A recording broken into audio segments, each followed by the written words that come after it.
Real women murders, not fiction.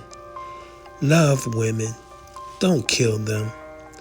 Giving real women, unknown women, recognition to the world.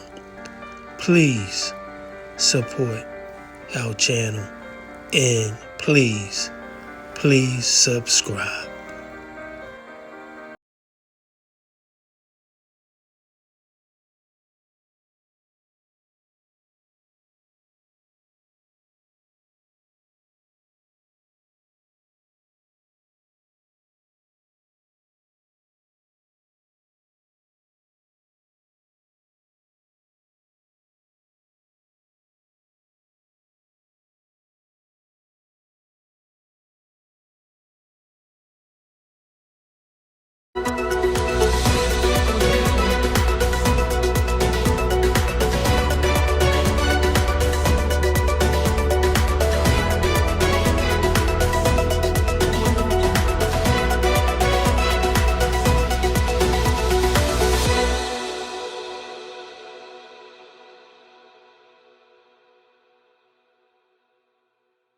And just hours ago, a Fairfax County judge imposed a life sentence on a screaming, cursing killer who had fled to Ethiopia in a failed attempt to escape police. 28-year-old Yohannes Nesibu killed a 22-year-old Fairfax County man and hours later executed a 22-year-old woman who witnessed the crime. Bruce LaShan is covering this case live in Fairfax County tonight. And Bruce, we understand it was an intense, emotional scene in the courtroom today. Definitely was, Charlene. Nesibu apparently didn't realize that he was facing this harsh sentence because moments after the judge handed him a life sentence, Nesibu started screaming. F you, he shouted at the judge. F you, he shouted at some of the victims' family members who were in the gallery and already in tears.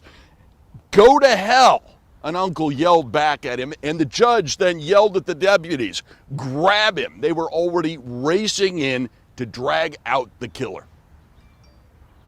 He would curse the families of two people that he murdered.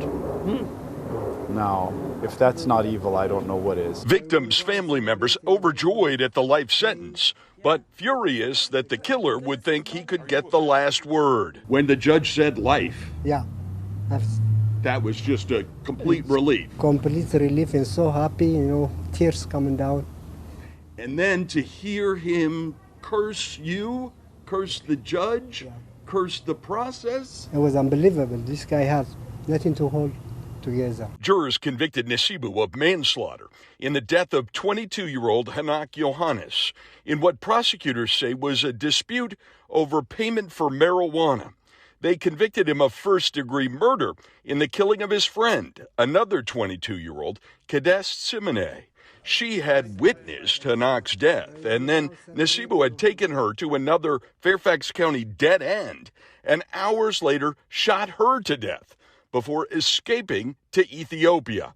It took 3 years to get him back, and another 4 to finally convict and sentence him. No remorse for life, no respect for the judge. If you get one more day, he's going to go out and kill another person. He's a sick person. He should not be part of a society.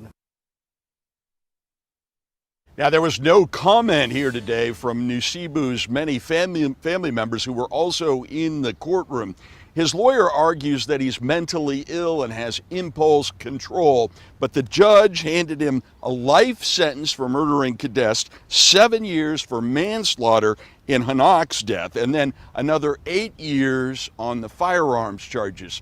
The judge said that he should never again breathe the air that is breathed by the victims' families. Charlotte and Leslie, back to you guys. Well, you talk about how intense it is. It was intense just to hear you share that, to be in the courtroom and to have experienced it. Had to be completely, even more intense. Wow. All right.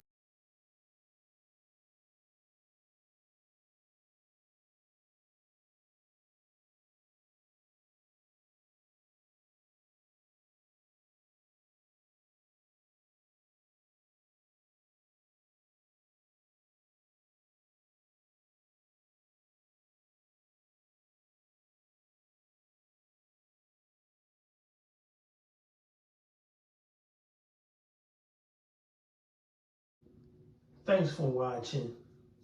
We appreciate you. Please subscribe.